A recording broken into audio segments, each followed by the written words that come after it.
Okay, talk about my mom. Oh my god. Okay.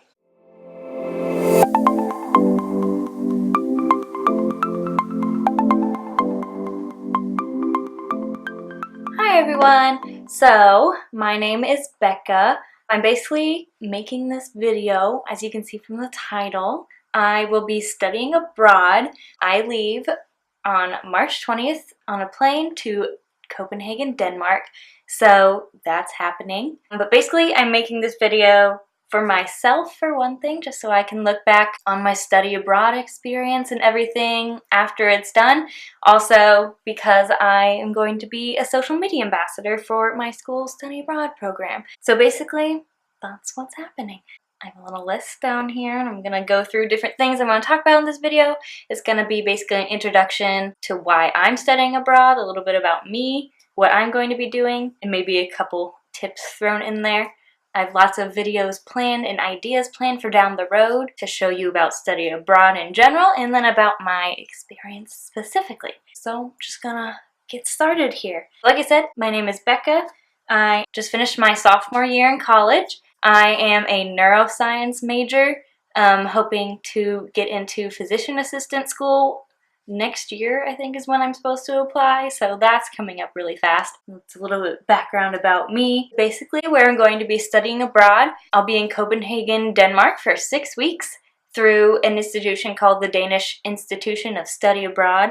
So they're like the overseeing head who gives the classes and sets up all of the dorms, or they call them residential communities, or a collegium, which I'll talk a little bit more about those things in a second. But they're like the overseeing place, and my school is just basically telling me about it. So that's kind of how that works. It's a little different than most study abroad programs where your school's professors will be going with you. All the people you're going with are from your school. This is more people from all over the country go to this company's place, and then they have faculty there who would teach you, but they're not a university. It's just an institution. So it's kind of weird to understand. But that's basically the best way to describe it. But why am I studying abroad? That's a lot of things a lot of people will ask. Like, what's the point? Why do you want to study abroad? Why not just stay here and take those classes? Or why not just go and vacation somewhere else instead of doing classes while you're there? For me, study abroad's just been something I've always wanted to do. I don't know why. I've always liked traveling and going different places. I've been to several different countries already, so might as well. I've always wanted to go to another country while I was in college, take some classes, and basically be able to immerse myself into whatever the culture is there. So being in Denmark, immersing myself into the Danish culture, learning about things that go on there, different foods they eat, just how their life is different there than it is here. A lot of people don't really know how to get started on applying to study abroads or finding the right one. So for me at IUPUI, where I go, on our study abroad website, you just go there, go through a couple links on the website, and you get to a giant list of all the different programs that are options for students to go on. So I spent a good probably 3 hours just going through all of them and figuring out which ones interested me. First of all, were in countries I wanted to go to. Some of them were linked to certain majors, like some might be for engineering majors or business majors or whatever it might be. Finding ones that matched with things that would fit my major and what I'm studying. When I found the DIS Copenhagen program, it like clicked. It was kind of like your aha moment.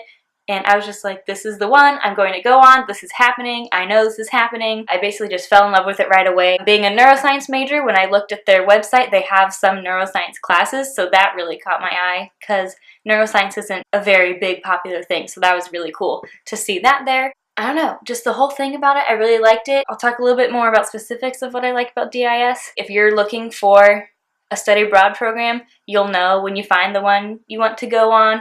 Maybe you hear about it from a friend, or you go to a study abroad like 101 session, or you're just browsing on their website. You'll stumble upon one and you're like, wow, that just sounds really great. So I'm going to do that one. That's how it happened for me, at least, and for most people that I've talked to, that's kind of how they did it too. So now I'll give you a little bit of the details about the program I'm doing. So I know some of you might be here because you're just looking at study abroad in general, or maybe you're here because you're actually going on the DIS program, or interested in it at least. So I want to give some information for kind of both those people. The DIS program, during the summer at least, they have 4 different sessions you can choose from. I will be doing the first 2 summer sessions, so each session is 3 weeks long, so I'll be there for 6 weeks. You do 1 class for each session, so I'll have 1 class during session 1 and 1 class during session 2. Session 1, I will be taking Neuroscience for Personality. That's the class I will take there. And then session 2 will be Positive Psychology. And the really cool thing, one of the really cool things that I loved about DIS's program when I read about it the first time, during session 2 and also session 3 and 4, you take a study tour. So that'll be around 5 days, depending on what program, what class you're doing. You'll take around 5 days and go somewhere else. Mine, for Positive Psychology, we go to Scotland for 5 days and visit some companies and institutions and different things there that have to do with positive psychology. There's another really cool class which I wanted to get into, but like everybody wanted to take it. It's called Food and Identity, and basically you just learn about food and how it matches people's cultures and stuff like that. But their study tour trip was to Spain, so that would have been really cool. Unfortunately, I didn't get in that class, but Positive Psychology is going to be really cool as well. But yeah, that's basically what I'm going to be doing there. I'll go to class every day during the weekday, and then I'll have the whole weekends off to explore Copenhagen is what I'm mainly going to want to do. Maybe go a little bit outside of Copenhagen and explore some of the countryside of Denmark, go see some castles and stuff like that. But Copenhagen's a really cool city. I've read up a lot about it. I've done my research. I'm ready to go. Copenhagen is basically a city that has tons of the really old European aspects, but also mixed with super modern Scandinavian design style things. So they're all kind of mashed into one city. So that's supposed to be really cool to see, just the different sides of the city and all of it mixed together. There's just tons of stuff that I'm just looking forward to all over the place here.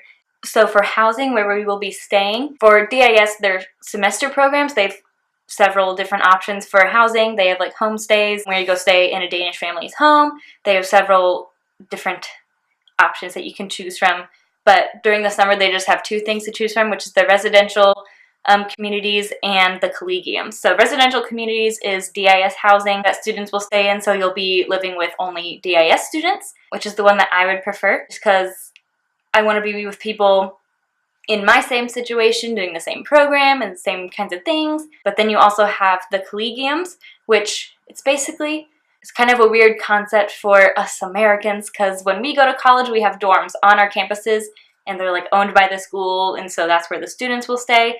But in Denmark, they have what's called collegiums, so they're college housing, but they're not on campuses. So they're usually like half an hour, 45 minutes outside of the Copenhagen area, and it's housing options for people who are in college, but they're not on a college campus. So you would take the train into the city center, come to your classes at DIS, or if you were an actual Danish student or from anywhere taking classes at a Danish university, like the University of Copenhagen or something like that, you would stay in the collegium, take the train or ride a bike into the city and go to your classes. So that's basically the 2 different things you can choose from. In the collegiums, you will be with Danish people and other people from other countries who are there in Denmark to be studying. So that option is great if you're wanting to get to know some of the locals, get out there and meet new people.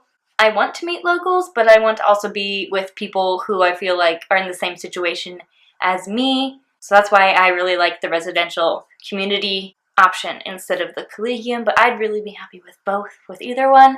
But residential community is my preferred one. So another reason why I really wanted to make these YouTube videos about my study abroad experience was because I know I've relied a lot on other YouTubers who have studied abroad in other countries that aren't Denmark, and then I've also found a few who have studied in Denmark and actually done the same DIS program. So it's been really helpful to watch their videos, see their kind of process of doing everything, learning about the different cultures, especially the ones that are in Denmark, learning about different things that I'm going to be possibly encountering when I go. So I know those have been super helpful to me, and I've really enjoyed watching them. So I want to be able to make similar videos, and there's also been things that I've wished I've been able to find, and I haven't been able to find them. I'm hoping to be able to fill some gaps and put in some things that I wish I would have had when I was going through this whole process of preparing to leave for study abroad, so I hope to be able to do that. That is my goal. So I'm going to list a few of the different YouTubers that I've been watching for DIS specifically, or just Denmark in general. So one person, she just is finishing up her semester in the DIS program right now. Her name on YouTube is Tara E. I will link all these people down in the description so you can go and find them if you want to. So Tara E is a great one. Another one who I found was Lily Guana. She did some vlogs about some of the weeks that she was there. There's this other girl who, she's not a person who studied abroad, but she's a Danish person who lives in Denmark. I've liked watching some of her videos. She kind of makes some funny ones about Denmark and Danish people, but also it's a good way to learn a little bit about Denmark as well. But her name is Kelly Louise Killjoy. And then DIS has their own YouTube page as well, so that's also super helpful. They have information for incoming DIS students, information about the Denmark culture, about riding bikes everywhere, transportation, just everyday life basically, so lots of good things there. And then Denmark has a YouTube page. They have lots of cultural stuff on there too, but they do have lots of things on there about visiting Denmark and stuff for tourists kinds of things. So that's kind of helpful to just scroll through and click on videos that you think are interesting. For any other information about studying abroad, definitely visit the school's study abroad page, going to your advisors and asking them any questions you have, or if you have friends who have studied abroad, definitely ask them and get their information. And then once you decide where you want to go, I read Denmark's whole Wikipedia page, so I learned all about their history. So that's just a really nice thing to do to get ready to go somewhere, to learn a little bit about where you're going, so you don't just show up and know nothing about this new place you're in. I don't just want to show up and be like, wow, I'm in a place I've known nothing about. So definitely using these resources, people who are there going through the same thing as you, no matter what program you're going on, finding people who are going through similar things is a great way to prepare yourself to go through it. That's all I have for this video. I hope I'll make a couple more before I leave, depending on how much time I have. This is coming up really soon, but I want to make one about packing, pre-departure kind of stuff, and then I'll make videos throughout my time abroad. I'm hoping to make at least one a week of kind of like a recap vlog of the week there. Depending on how busy I get and things like that, they may be posted not every week, but I will have a video for every week, I'm hoping at least. So that's all I have for this first video of mine. Hope to see you all in the next video. Bye!